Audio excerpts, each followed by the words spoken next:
and not the way he had hoped to start a day when he needs to play so well and have a bit of good fortune. Generally speaking, the break hasn't worked for Yapp. There was one match where he had 3 consecutive dry breaks. In many respects, scratching is even more damaging. Yeah, very much so. That was the match against Naoki Oi, who actually played really well in that. His break, in contrast, was working very well.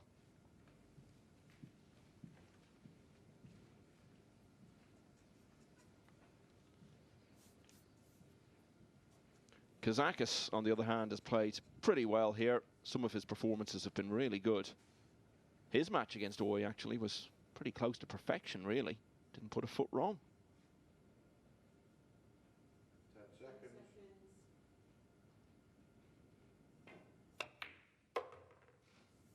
It's a bit of a mixed start for Kazakis. But things really started to take off from round about Tuesday evening into the early part of Wednesday. He won 3 matches in a row, and that set him up very nicely.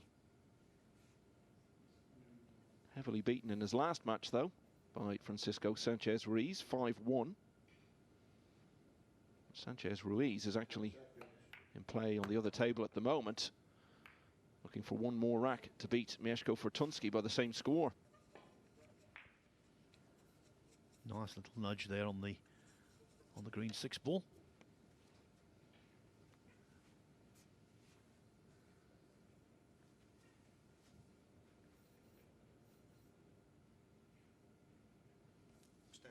Extension, please.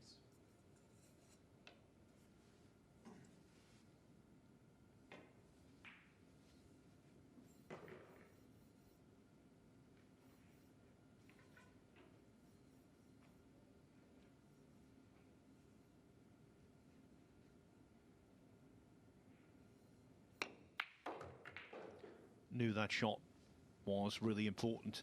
Took the extension. Spent a lot of time over the shot. Fully concentrated, and it went.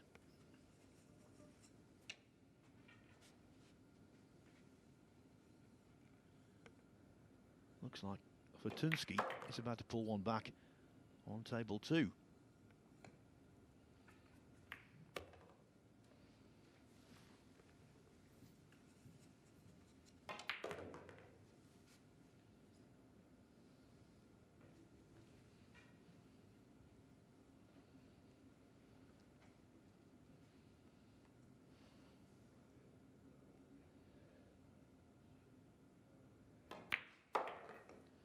Nine slotted in.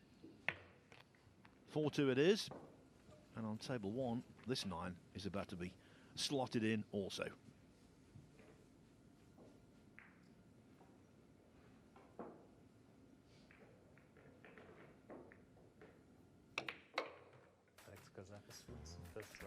Alexander Kazakis drawing first blood against Aloysius Yapp, who's under considerably more pressure than his opponent because of the state of the table. The great thing is, though, much like these round robins, the way this pool schedule is this year, there's always something to look forward to. There's always another match down the road. So much happening in terms of the events that will qualify for the 9-ball rankings. Clearly, though, the big events are the World Pool Championship, which takes place from the 6th to the 10th of April. And I'm really looking forward to the UK Open and also the European Open, which, like the US Open, Michael, featured 256 players. Yeah, and apparently just as many got their entries in too late and are on a waiting list hoping for someone to drop out. But 11 opportunities for these players to win ranking points during the course of the year, and I think this is what has maybe held the game back a bit in previous times. There hasn't been a structure. There have been tournaments, but nothing much really connecting them together. Well, now there really is, and of course if you do well in the open events, you get into things like this, the World Masters. So anyone who wants to progress to the highest level of the sport, there's a clear path now. And also you're not just banking on impressing in 2 or 3 events a year. You've got so many opportunities now. And if you're good enough, you'll get the results. You get into the big tournaments because more and more the fields for the elite events are going to be based largely on the world rankings. So to have that structure and so many opportunities now for the public to see these players really creates a wonderful era of opportunity in the game.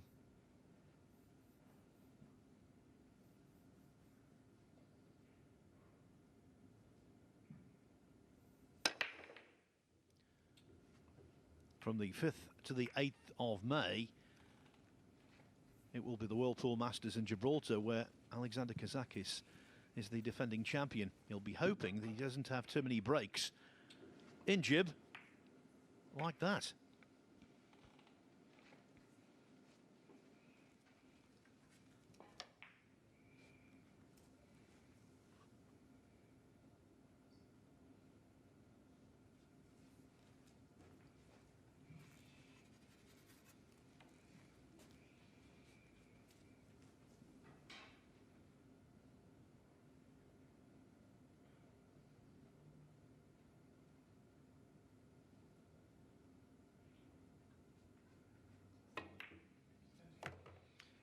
A lot of talk here in the UK today about the storm. It's been described as the strongest to hit the country in 30 years.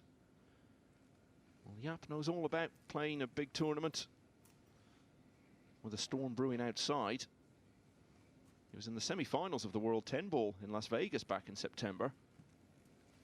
And there was a storm so strong that it cut the power in the venue during his semi-final against Ekland Kachi.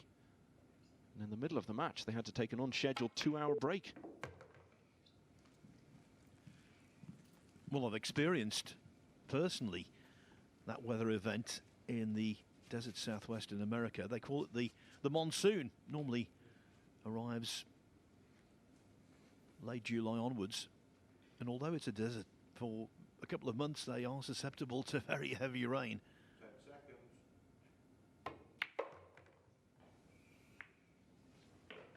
Once drove from Las Vegas to Phoenix with thunder crashing all around. It was a very frightening experience, actually. Well, it can't compare with that drive you and I had from, where was it, Preston to Barnsley a few years ago. I got out of the car at the end of it, I got blown back into it.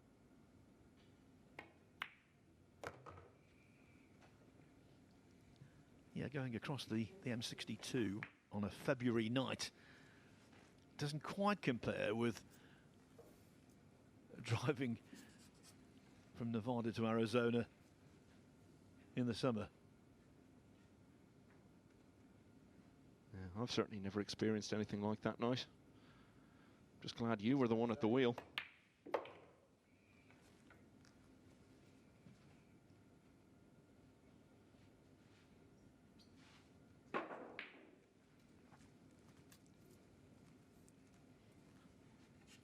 Every rack is so vital for Yapp. I think it's really interesting the way the division of pressure applies in these round-robin matches. Of course, in knockout pool, both players are under the same amount of pressure. But in a round-robin, the likes of Kazakis, his place in the second phase is pretty much under lock and key. So he's freewheeling a little, certainly in comparison to his opponent, who has to win. Doesn't just want to win, he has to win. Yeah, Kazakis sometimes succumbs to the pressure of the cut and thrust of a knockout format, but seems to like league play. He was involved in the Championship League here last year and had a very good record in the two groups he was involved in. Didn't actually make it through either of them.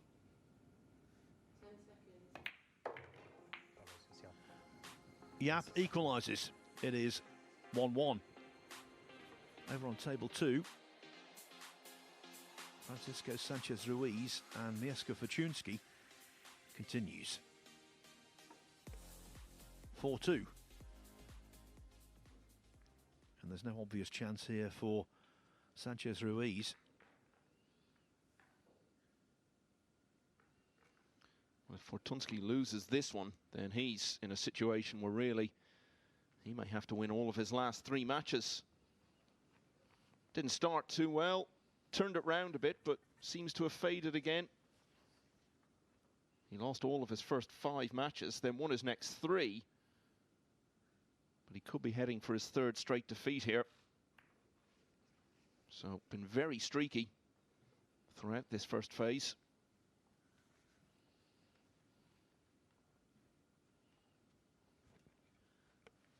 Well, we saw the schedule of events for 2022. Also, there was the World Cup of Pool. You would think Fortunski would have a really good chance of making the Polish team for that. So many great players from Poland. Yeah, he was on the Poland team last year for the World Cup. They were seeded 6, so high hopes for them, but they were comprehensively beaten by Kuwait in the first round. The third rack, the score is 1 rack each. As always, we'll keep you right up to date with happenings on table 2. Now, though, it's rack 3 on table 1.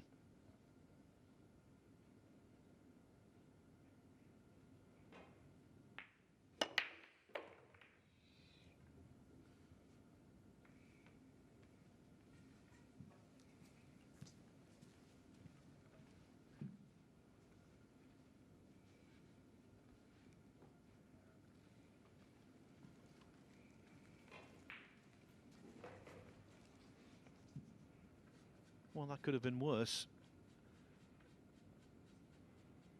And the good thing is, as he demonstrated with that wonderful run at the US Open last year, Yapp is a really good potter.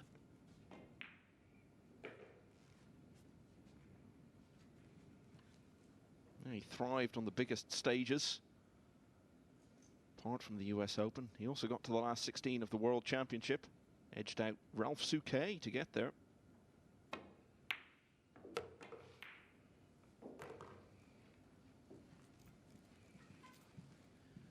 Now, that wasn't a fluked one ball. He was acknowledging a little bit of luck in the sense he caught the 4, and that enabled him to retain position on the 2 in an unintentional way. Fortunski is fighting. 10 seconds. Sanchez Ruiz now leads only 4-3.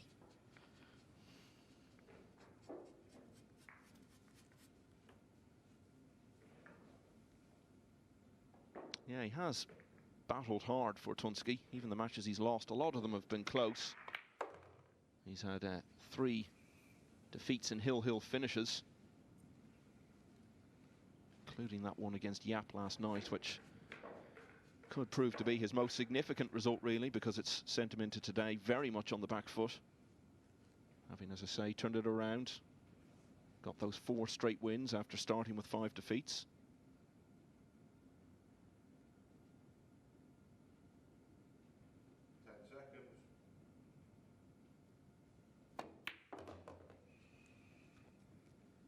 As you've probably gathered by now, listening to Carl, Michael and myself,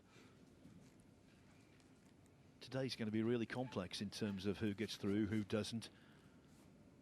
But when you're out there, you've got to block all of that out and just play pool. Play winning pool. You know the old football cliche, Michael, you win and that takes care of everything else. Well, I think that applies here as well. Just try your best and see how the chips fall. Yeah, game's hard enough without having rack difference and positions in the table running through your head.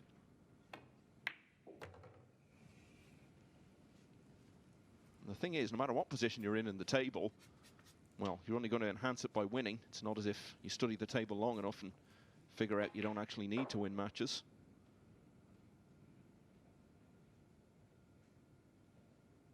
Seen 1 or 2 of the players in the tournament office and media room this morning trying to figure out their positions in the table. But when they get on to the other table, the one where they actually play, got to zone in on that.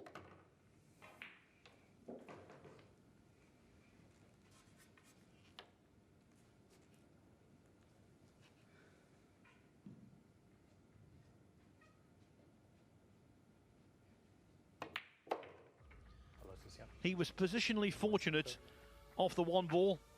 Thought he played a pretty good rack though.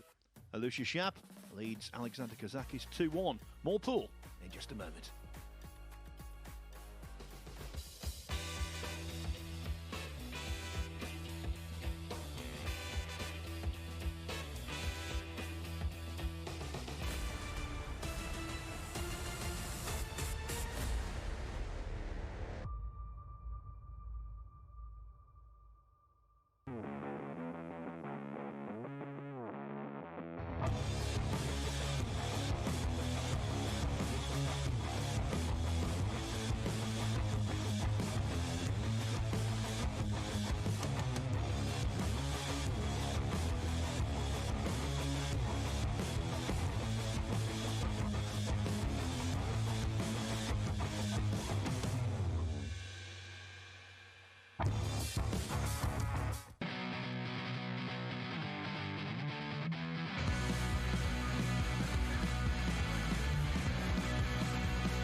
it will be the cut this evening. Trailing by 16 players who started this Predator Q's Premier League pool will be reduced to 10 to go forward to the second round robin tomorrow. Still so many unanswered questions.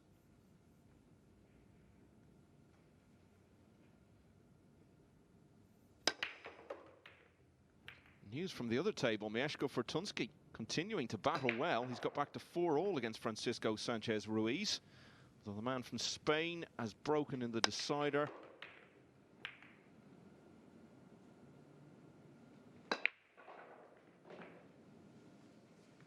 And, he's got a couple of balls down. I think he's got a shot at the 2. So we'll keep an eye on that one.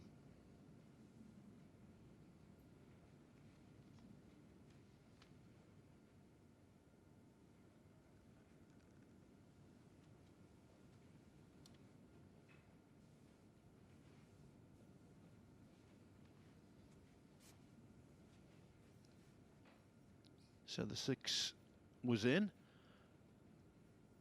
The 1 contactable, but not potable. 10 seconds.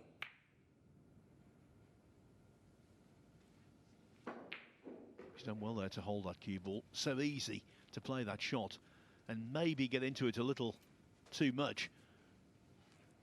And for the cue ball to come out on the other side of the 2.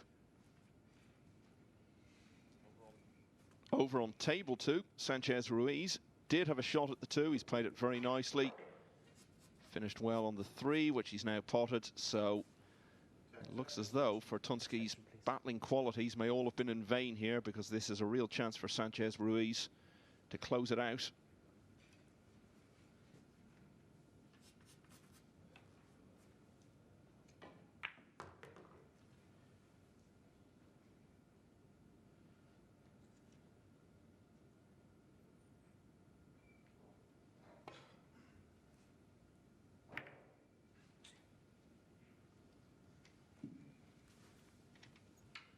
In snooker, commentators often talk about the dreaded double kiss. Certainly applied there. Just sticking with table 2 to see the culmination of the match. 10 seconds. And the position FSR is in. Would certainly not have looked likely on Monday night when he'd played 3 and lost them all. Actually started off being whitewashed by his good friend David O'Cady. If he finishes this out here, he'll have won 9 out of 11 since. He's not only going to go through, it looks like he's going to be one of the very highest placed qualifiers for phase 2. 10 seconds.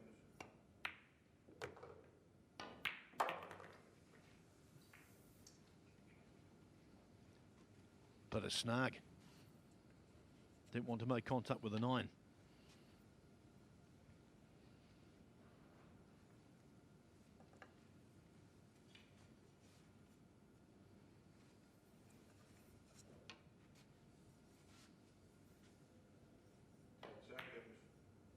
extension called. Oh, he doesn't like it, does he? And with every justification, this is cuttable. What a lifeline this could be for Fortunski. Over this distance, so easy to become a little nervous, move on the shot and hit the 8 ball too thick.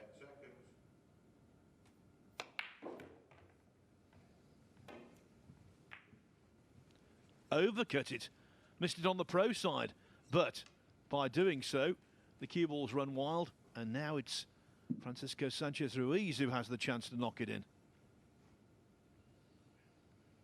Two players who both made wretched starts, one of whom has turned it around to some degree. The other has turned it round most emphatically. 10 seconds. He overcuts it as well. Oh, talk about living dangerously, Mieszko Fortunski. Well, what a huge moment that could be for the Pole.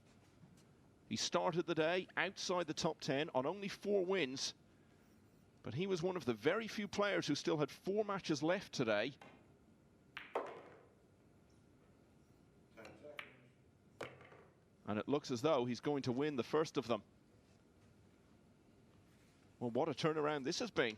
Huge moment for him. One of the most significant results of the tournament so far, potentially.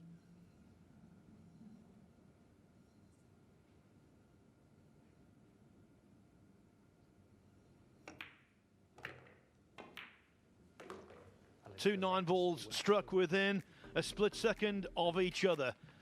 On table 1, it is Kazakis and Yapp 2-2, but that's the most significant 9-ball perhaps of the day so far. Mieszko Fortunski, he came close to defeat, but in the end, what a comeback. He defeats Francisco Sanchez Ruiz by 5 racks to 4. So that's the immediate benefit for him. He's now on 5 points, and he's got 3 matches left. He's up to 11th in the table. Yeah, and look at the man in 10th, Oliver Szolnocki, and those two will be playing each other in the last match on table 2 in the whole first phase. So that could basically be an eliminator by tonight. Before then, Fortunski's got 2 other matches to play against Max Lechner and Jason Shaw, 2 men who've had wildly contrasting weeks. Shaw still in with a slight glimmer of hope of actually going through in first place. Add Francisco Sanchez Ruiz converted that 4-1 lead into a victory. He would have gone above his good pal Al-Qaedi. Now though, he remains on 8 points. It's a setback for him, and you never know. Things like that really can affect your momentum. It's the sort of match he could be looking back on. Not tonight, because he's going to go through to the next phase anyway, but perhaps on Sunday evening, if he comes up just short of making it to the final day, might reflect on that as a match that he really should have won, and it could have made all the difference for him.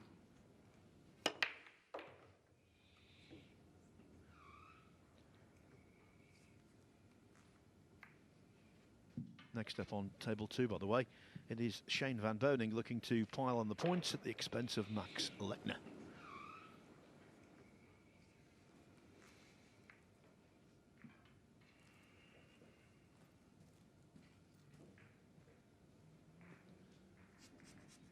Now he's already completed a break-in run-out as Yapp, and this is quite similar in the way the balls have patterned themselves.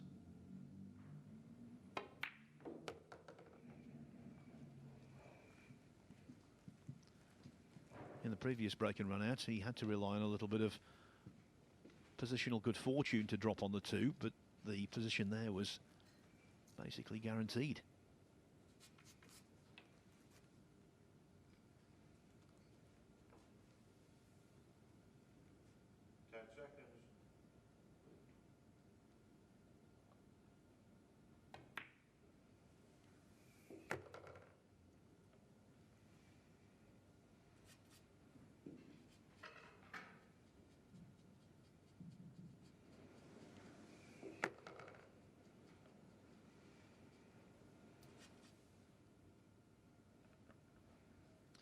Singapore, not a particularly big place, population of just a few million.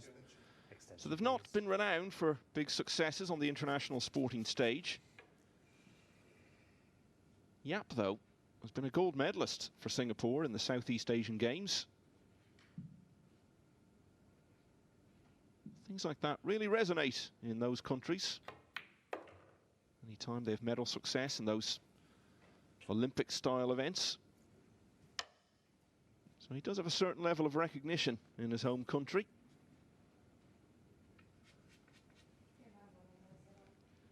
Yes, I told this tale earlier in the week, but when he did so well at the US Open, the level of media interest back in Singapore was significant. 10 seconds. As you might expect.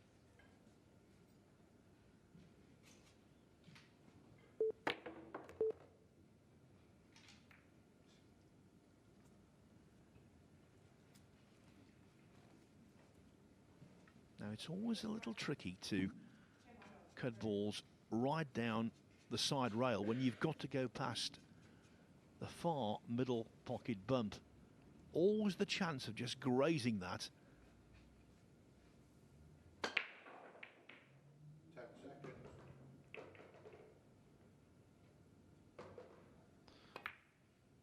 Yeah, he was mindful of that, and the overcompensation meant he missed the 5 by a mile. Over on the other table, Shane Van Bonen has just produced one of the best breaks of the whole week. 5 balls down in the opening rack against Max Lechner. And he landed absolutely sweet on the 2. 10 seconds.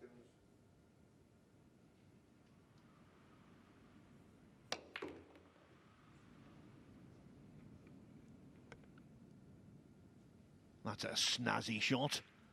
Lots of side.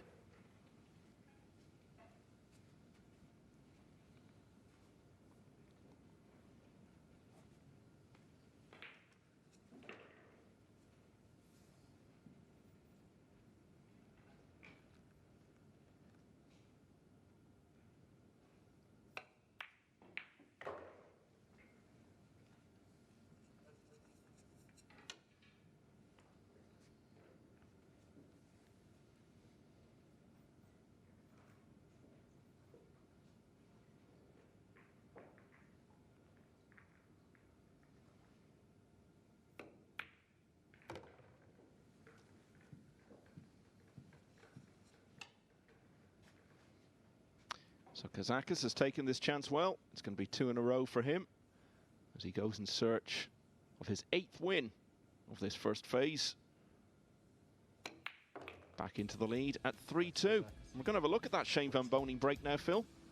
Well, yes, this weather is stormy. The one thing is we're not seeing any thunder, but the Van Bonen break in the first rack on table 2 was, as you said, Michael, thunderous. I don't recall saying that, Phil. I think that's your word.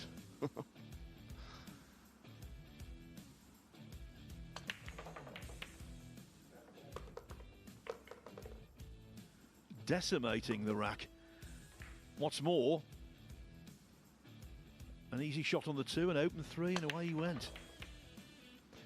Yeah, slightly anxious moment as the 4 was running towards the cue ball there, that it could have left him with very awkward cueing, but he was absolutely fine.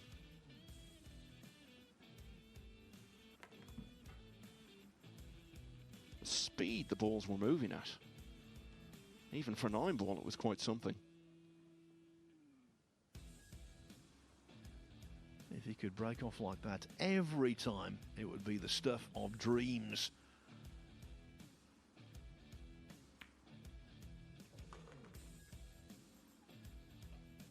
Of course, it doesn't work that way.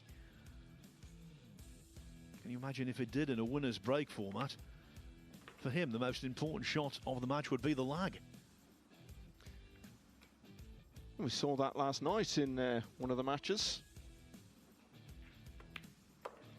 How significant the lag was. Eklankachi was playing David Al-Kadi. He lost the lag by an absolutely tiny margin, and it ended up being so significant because every rack turned out to be a break and run. So by virtue of winning the lag, Al-Kadi got the break in the last rack and won 5-4.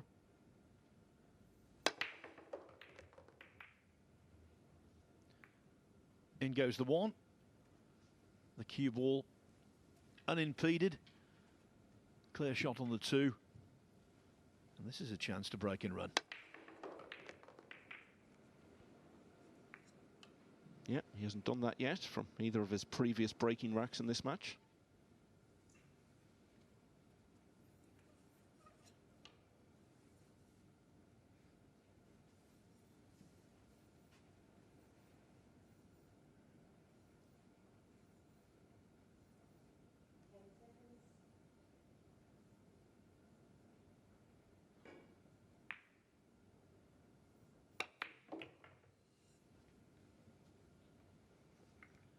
He didn't strike that well at all.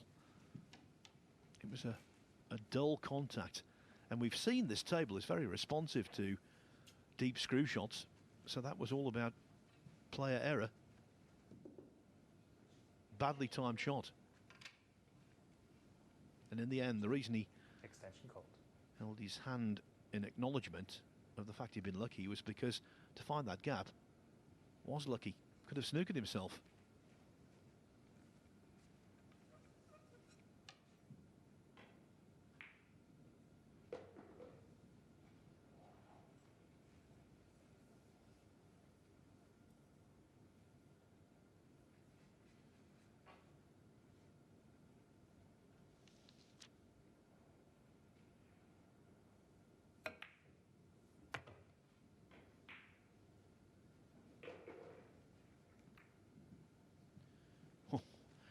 Well,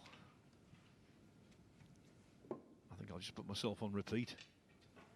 Could have snookered himself there also.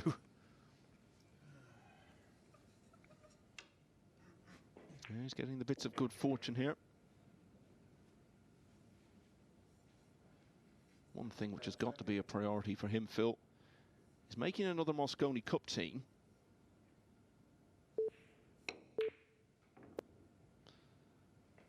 He won't do it with shots like that. Point I was going to make was that he's been in it twice, but unusually for a European player in the recent era, given the amount of success there's been, he hasn't yet been on a winning side. That'll be something he'll want to tick off in his career. Well, I'm not in Alex Kazakis' head, but I will say this. Please. To me, he looked extremely nervous in both of those Mosconi Cups. Yeah, he played Shane Van Boning in the final night singles in both of them.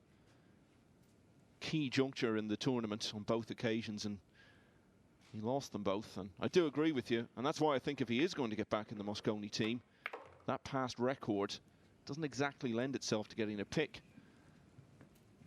So he may well find himself only having one route into a future European team, and that's off the rankings. That's going to be so hard to achieve. Yeah, he's a strange one, Kazakis, because given his career CV, as we've said before, reigning World Tour Masters champion, and plenty of other titles as well. He's undoubtedly in any European Mosconi Cup conversation, but in terms of actual performance in the event itself, that's as much a negative as his individual record is a positive. Yeah, you often get that in team events and individual sports. Players who might be very good at getting the results to get into the team, but then don't get the results when they're in it. Matthew Fitzpatrick in the Ryder Cup is an obvious example. Well, the greatest of all time, Tiger Woods. So, he was let off. Yapp. It is level board. Yapp really needs this win, and he's still in there punching. 3-3.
It's all the threes. Match 3 on table 1 today. And they're locked up at 3-3. But of course, Aloysius Yapp does have the advantage because he'll get to break in rack 7 here and maybe in the deciding rack 9.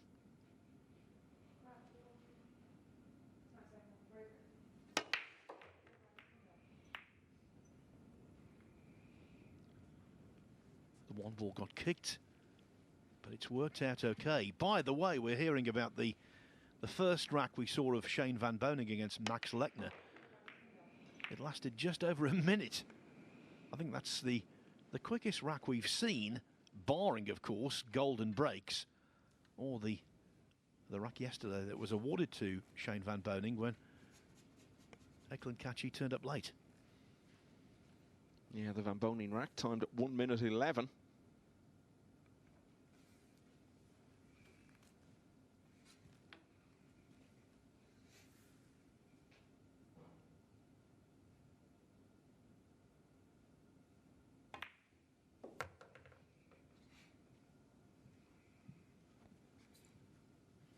Well, from this vantage point, it doesn't seem as though the two will plot past the 8, so it will be a 2-8 combo. 10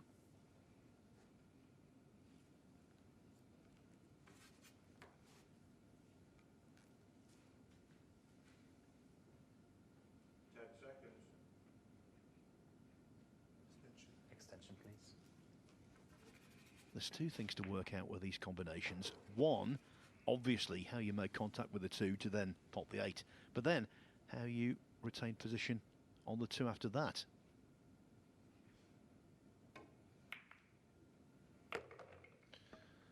Well, he solved that double conundrum quite well. That wasn't the easiest of combinations by any means. He looked very downbeat, a bit despondent earlier in the week when he couldn't buy a win. His body language is much more encouraging now. Looks like he fancies the job here.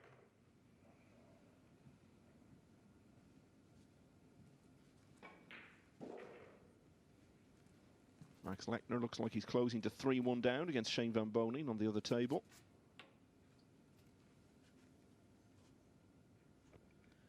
Yes, but after the balls that Max has missed this week, I'm taking nothing for granted. Yeah, really should have beaten Joshua Filler last night. Had a dreadful miss late on. It was the miss against Kelly Fisher earlier in the week. At times he's actually played really well. Certainly did against Filler. But Alban Ocean was in here last night, and obviously he knows Max very well, and he felt in a lot of matches it was just one shot that was often the difference between winning and losing. One unexpected error. Certainly was the case last night. He's won more racks, Max Lechner, than the 7 players above him.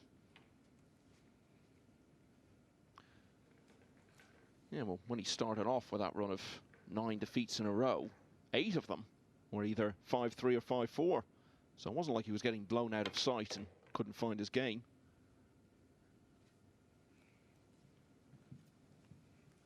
Aloysius Yapp has struggled for most of the week,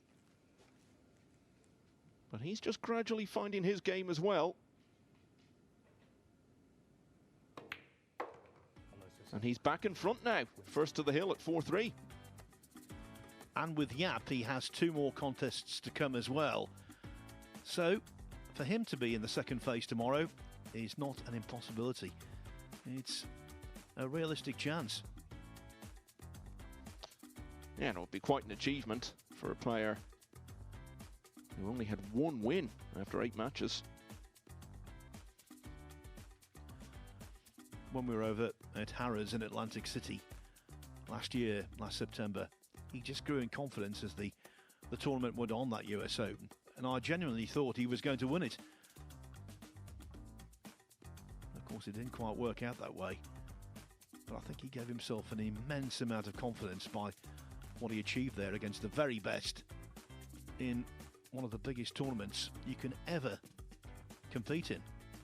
You look at Alexander Kazakis, He's won some terrific events. We've talked about the World Masters a lot. Won the Kremlin Cup in 2016. He won on the Euro Tour in 2018, and he was the European 10-ball champion in 2015. Just crops up now and again and lifts a trophy or two. Yeah, he's a real mainstay of the Euro Tour, isn't he? Did pretty well in the events last year, almost won the one in Slovenia, beaten 9-8 by Francisco Sanchez-Ruiz. He'd beaten Joshua Filler earlier in the tournament. And these are all races to 9, so it's a proper test. Did well in the Treviso Open in November as well. Yapp is on the hill leading 4-3. Yes, and one final thing about Kazakis as he breaks off here. Semi-finalist in the World 9-ball Championship in 2018. So he's been there, done it, experienced the highest pressure pool imaginable. Yeah, and almost made the final. He was only beaten 11-10 by Josh Filler.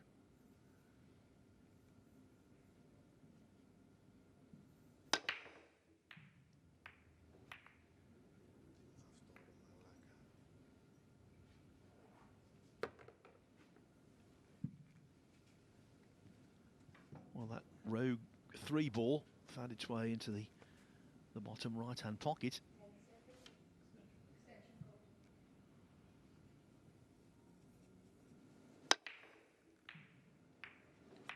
I think from what he was saying, he wasn't happy with the rack.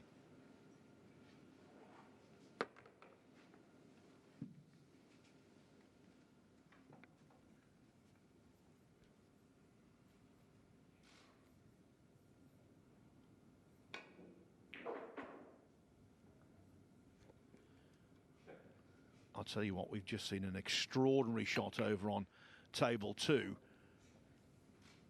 Won't give it away. If we get the chance to see it, you won't believe your eyes.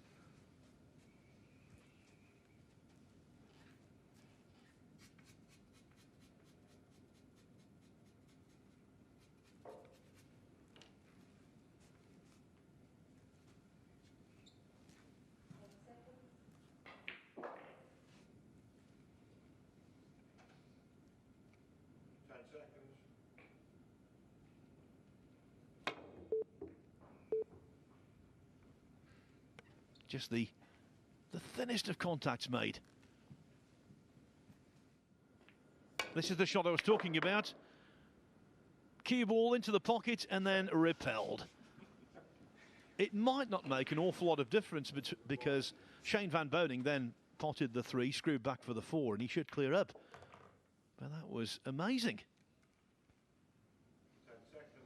Yeah, Max Lechner at the stage now where he can afford to laugh about it, as he did there. I think he knows he's heading home at the end of today.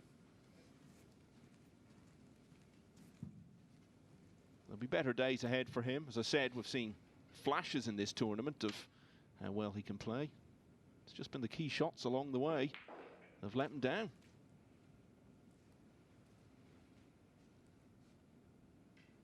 10 seconds. Extension, please.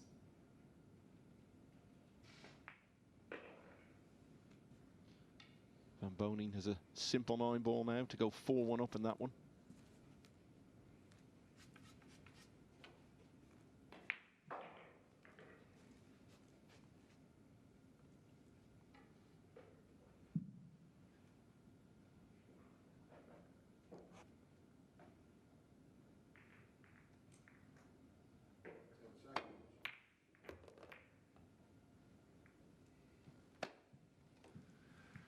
Nice idea, but frustrated again with how it's finished for him.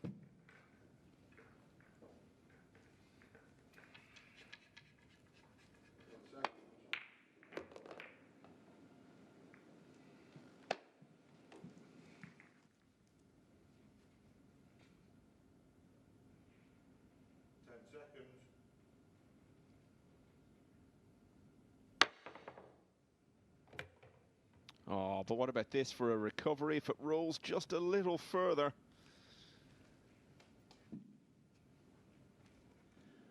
Yeah, that's one of those shots where you were really willing the cue ball on because it was such a terrific effort.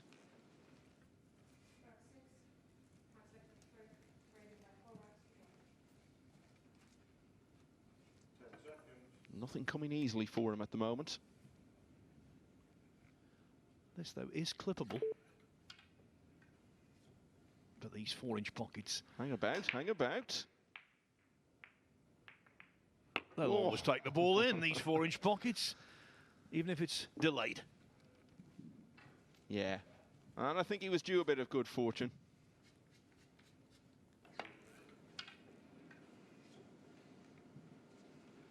What a fluke.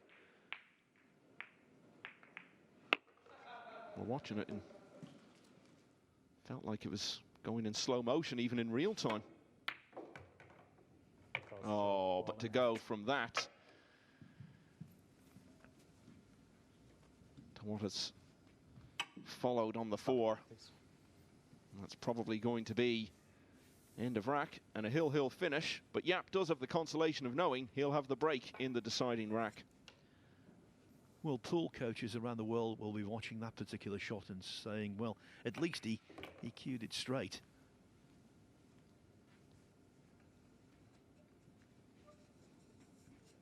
So frustrating for Yapp. He knows the difference between having won this match and instead having to prepare himself for a deciding rack. It's paper thin.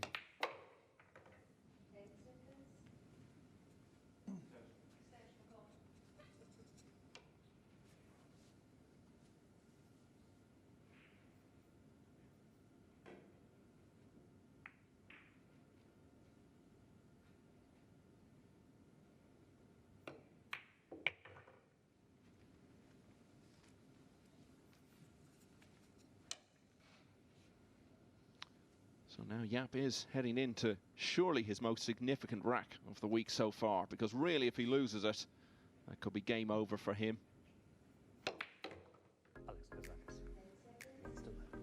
And no one can deny a lack of drama here. We're about to see on table 1 the 29th deciding frame finish of the week. 29 matches. We'll end up with a 5-4 scoreline.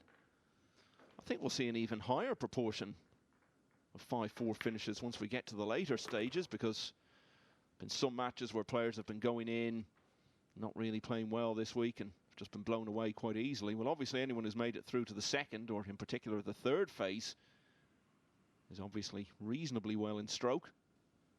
So I think we'll see even more close matches.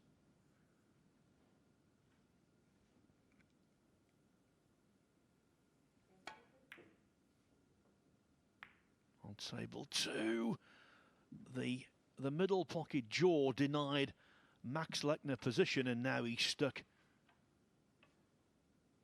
the 2-ball. That could be, you might argue, should be his last shot of the match.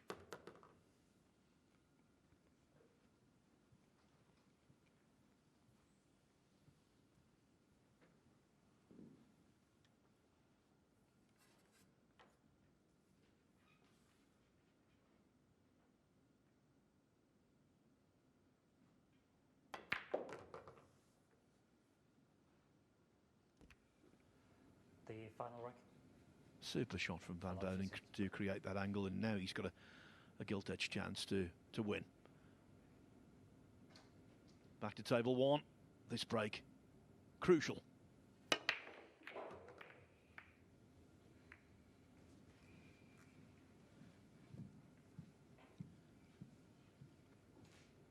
Well, all things considered, can't complain too much. Yeah, he'll definitely take that. Big moments for him in his campaign here.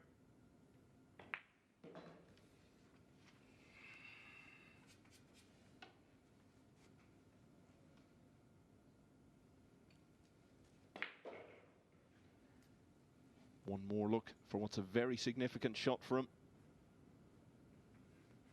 We're in the final moments, it seems, on what's been a fairly short match on the other table.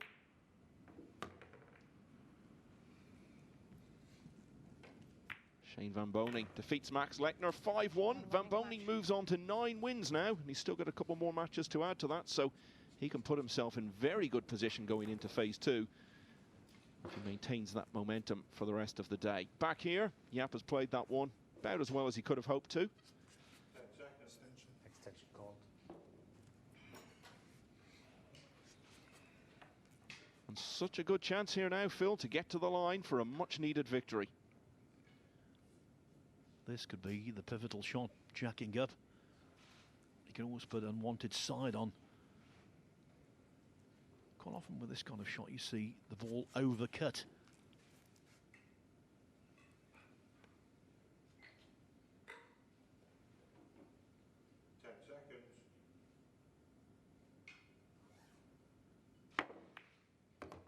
Well done. Had to dig down to avoid traffic. Yeah, jacking up makes any shot a potential pitfall.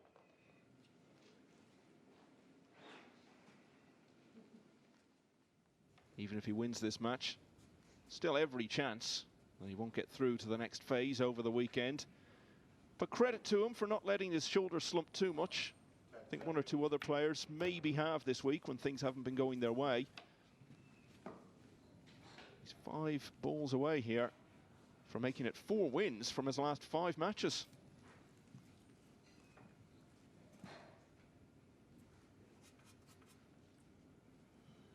Yes, he's given himself a chance, hasn't he?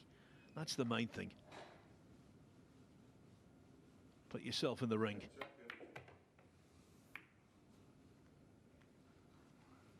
Didn't intend to make contact with the green 6 ball, but it's okay.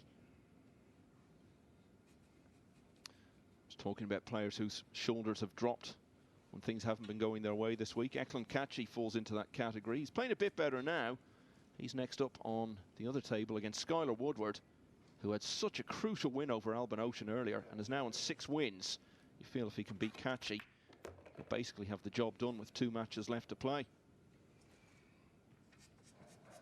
And Aloysius Yapp has almost got the job done in terms of this match. Be a good win to get over someone who at times this week has played really well.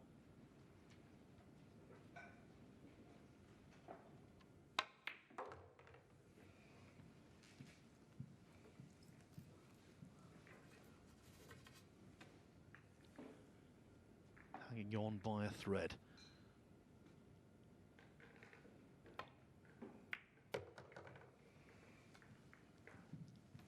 It's precarious pool for Yapp. But so far he's not fallen off the cliff.